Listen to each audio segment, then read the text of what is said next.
11তম D8 সম্মেলনে যোগ দিতে মিশরের রাজধানীর কায়রোতে অবস্থান করছেন প্রধান উপদেষ্টা। সেখানে মালয়েশিয়ার প্রধানমন্ত্রী ডক্টর জামব্রে আব্দুল কাদেরের সঙ্গে মতবিনিময়ে প্রধান উপদেষ্টা ডক্টর মোহাম্মদ ইউনুস বলেছেন, মিয়ানমারের রাখাইনে সহিংসতার প্রেক্ষাপটে গত কয়েক মাসে ৮০,০০০-এর বেশি রোহিঙ্গা বাংলাদেশে প্রবেশ করেছে।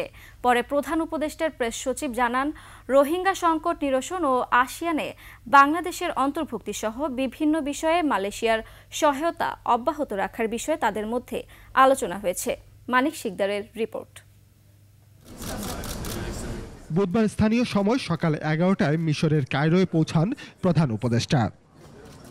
বিমানবন্দরে তাকে স্বাগত জানান মিশরের পাবলিক বিজনেস সেক্টর মন্ত্রী মোহাম্মদ শিমি। এরপর কায়রোতে হোটেল সেন্ট রেজিসে মালয়েশিয়ার উচ্চশিক্ষা বিষয়ক মন্ত্রীর সাথে মতবিনিময় করেন ডক্টর ইউনুস।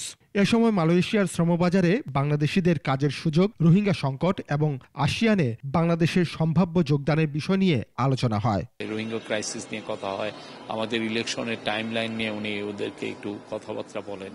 এছাড়া আমরা কোথায় কোথায় আমাদের তাদের সাথে জোরদার সম্পর্ক করতে পারি সেই সমস্ত বিষয় নিয়ে আলাপ হয়। এই সম্মেলনে বাংলাদেশ ছাড়াও আরও কয়েকটি দেশের সরকার প্রধান যোগ দেবেন।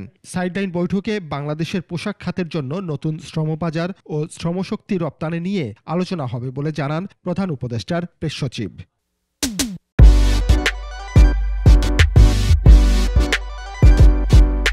রিচ ন্যাশনের দিকে তার কি যাচ্ছে, ঠিক তেমনি মালয়েশিয়া, ইন্দোনেশিয়া অনেক ওদের গ্রোথ অনেক হাই এবং এরা they can be very good বাংলাদেশের জন্য বিজনেস ট্রেডের পার্টনার হতে পারে।